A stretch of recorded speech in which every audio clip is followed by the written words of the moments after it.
मणिपुर की आग में घी डालने की कोशिश कर रहे हैं। मैं उनसे आगाह करता हूं कि ये हरकतें बंद करें और कांग्रेस के लोग ये न भूले कि मणिपुर में इन्हीं कारणों से 10 बार राष्ट्रपति शासन लगाना पड़ा है। इतने छोटे से राज्य में 10 बार प्रेसिडेंशियल रूल लगाना पड़ा है, राष्ट्रपति शासन लगाना पड़ा है। मणिपुर की स्थिति सामान्य करने के लिए सरकार निरंतर प्रयासरत है। राजनीति से ऊपर उठ करके वहां की स्थिति को सामान्य बनाने में सहयोग करना चाहिए, ये हम सबका कर्तव्य है। অবশেষে মণিপুর নিয়ে মনপ্রদ ভাঙলেন প্রধানমন্ত্রী।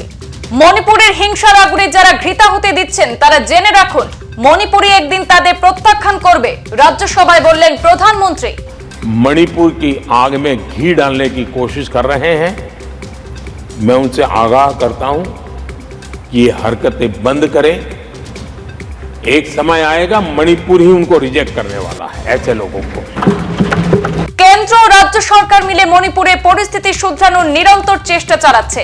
সেই চেষ্টায় ধীরে ধীরে সাড়াও মিলছে, স্বাভাবিকত্ব ফিরছে মণিপুরে, দাবি মোদির। केंद्र और राज्य सरकार सभी से बातचीत करके शांति के लिए, सौहार्द रास्ता खोलने के लिए लगातार प्रयास कर रही है। छोटे छोटे इकाइयों को जोड़ करके इन ताने बाने को गूंथना एक बहुत बड़ा काम है और शांतिपूर्ण तरीके से हो रहा है। বিরোধীদের একটানা প্রতিবাদী স্লোগানের চাপে শেষ পর্যন্ত মণিপুরের হিংসা নিয়ে প্রতিক্রিয়া দিলেন মোদি। অতীতে উত্তর পূর্ব ভারতে রাষ্ট্রপতি শাসন জারি করতে হয়েছিল, প্রধান বিরোধী কংগ্রেসকে স্মরণ করিয়ে দিয়ে ঠেস দিতেও ভুলেননি মোদি। और कांग्रेस के लोग ये न भूले कि मणिपुर में इन्हीं कारणों से 10 बार राष्ट्रपति शासन लगाना पड़ा है। इतने छोटे से राज्य में 10 बार प्रेसिडेंशियल रूल लगाना पड़ा है, राष्ट्रपति शासन लगाना पड़ा है। कुछ तो मुसीबतें होगी और ये हमारे कार्यक्रम में नहीं हुआ है। मणिपुर को न्याय दो, मणिपुर वांट्स जस्टिस। অষ্টাদশ লোকসভার প্রথম অধিবেশনে প্রধানমন্ত্রীর প্রথম ভাষণ চলাকালীন এই স্লোগানে মুখরিত হয় সংসদ রাজ্যসভা। কেন মণিপুরের হিংসা নিয়ে এখনো নিশ্চুপ মোদি, প্রশ্ন তুলেন বিরোধীরা। ঠিক তার একদিন পর রাজ্যসভার ভাষণে অবশেষে মণিপুর নিয়ে মুখ খুললেন প্রধানমন্ত্রী নরেন্দ্র মোদি। গতকাল রাজ্যসভায় নরেন্দ্র মোদি বলেন, মণিপুরে হিংসা কমছে, রাজ্যের অধিকাংশ এলাকাতে স্কুল খুলেছে, শান্তি ফেরাতে সম্পূর্ণরূপে চেষ্টা চলছে। প্রায় 500 জনকে গ্রেফতার করা হয়েছে, 11,000-এর বেশি এফআইআর দায়ের করা হয়েছে। কংগ্রেসকে তিনি স্মরণ করান, এর আগে উত্তর পূর্ব ভারতে রাষ্ট্রপতি শাসন জারি করতে হয়েছিল। রাজনীতির ঊর্ধ্বে উঠে এখন মণিপুরের স্বাভাবিক ছন্দ ফেরানোর চেষ্টা করা উচিত সকলের। গত 5 বছরে উত্তর পূর্ব ভারতের রাজ্যগুলিতে এনডিএ সরকার যা কাজ করেছে তা কংগ্রেসের করতে 20 বছর সময় লাগবে। যারা আগুনে ঘি দেওয়ার চেষ্টা করছে তাদের সাবধান করে দেন প্রধানমন্ত্রী। মণিপুর তাদের ক্ষমা করবে না বলেও মন্তব্য করেন প্রধানমন্ত্রী নরেন্দ্র মোদি। হিংসার পাশাপাশি মণিপুরের বন্যা পরিস্থিতি নিয়েও এদিন মন্তব্য করেন নরেন্দ্র মোদি। তিনি বলেন, কেন্দ্র সরকারের পক্ষ থেকে সাহায্যের হাত বাড়িয়ে দেওয়া হয়েছে, বন্যা পরিস্থিতির মোকাবিলা করতে সরকার প্রস্তুত রয়েছে বলে দাবি করেন প্রধানমন্ত্রী। আমরা শুনে নেব প্রধানমন্ত্রীর সেই মন্তব্য। मणिपुर की स्थिति सामान्य करने के लिए सरकार निरंतर प्रयासरत है। वहां जो कुछ भी घटनाएं घटी, 11,000 से ज्यादा एफआईआर की गई है। मणिपुर छोटा सा राज्य है, 11,000 एफआईआर की गई है। 500 से ज्यादा लोग अरेस्ट हुए हैं। आदरणीय सभापति जी, इस बात को भी हमें स्वीकार करना होगा कि मणिपुर में लगातार हिंसा की घटनाएं कम होती जा रही है। इसका मतलब शांति का आशा रखना, शांति पे भरोसा करना संभव हो रहा है। आज मणिपुर के अधिकांश हिस्सों में आम दिनों की तरह स्कूल चल रहे हैं, कॉलेज चल रहे हैं, दफ्तर और दूसरे संस्थान खुले रहे हैं।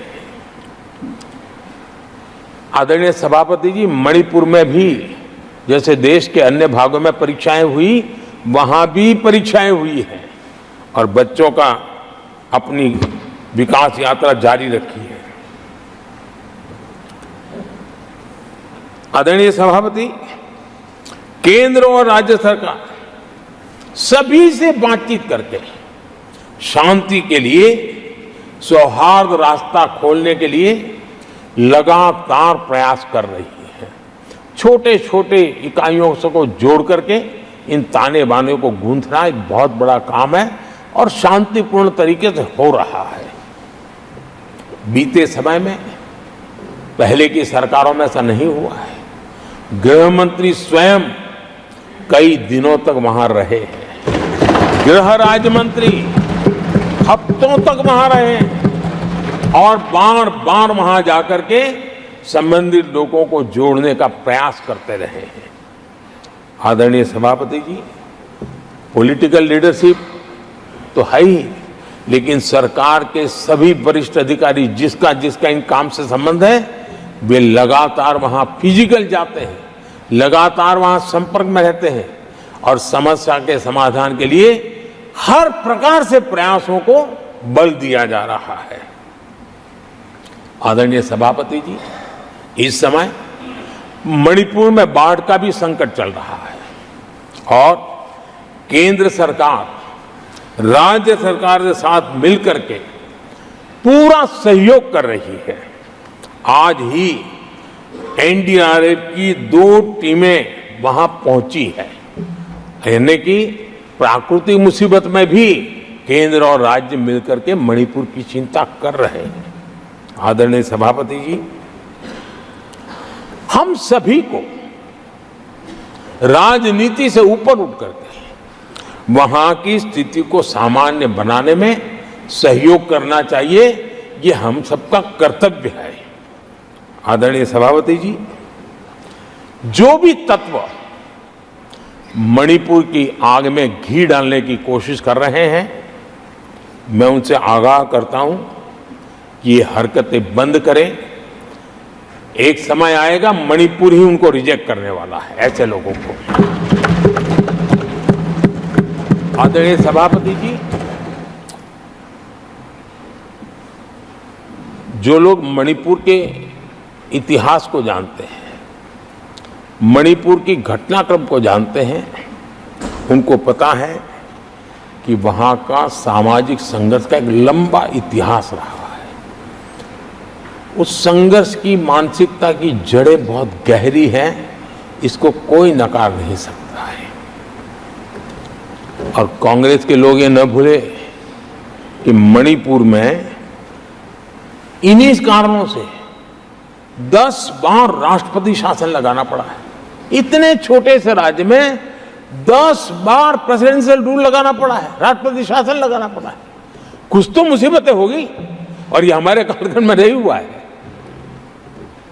लेकिन फिर भी राजनीतिक फायदा उठाने के लिए वहां पर जिस प्रकार की हरकतें हो रही है। সংবাদ এই পর্যন্তই, ফিরছি পরবর্তী অন্যান্য আপডেট নিয়ে। ধন্যবাদ।